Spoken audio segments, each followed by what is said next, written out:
Frustrated that CarPlay won't connect in your Tacoma? Let's get you back on the road with your playlists and maps. First, check the basics. Is your iPhone unlocked and running the latest iOS? Update if needed. Next, make sure your Tacoma is in park and your engine is running.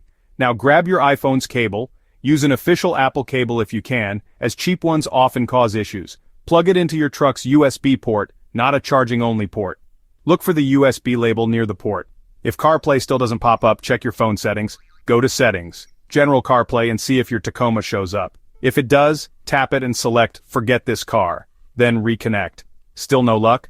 Try restarting both your iPhone and your Tacoma's infotainment system. Sometimes a quick reboot does the trick. If it's still not working, check for software updates in your Tacoma's settings. And if all else fails, try a different cable or another iPhone to rule out hardware issues. There you go! Most CarPlay problems in the Toyota Tacoma come down to simple fixes like cables, updates, or settings. Follow these steps, and you'll be back to hands-free calls and music in no time.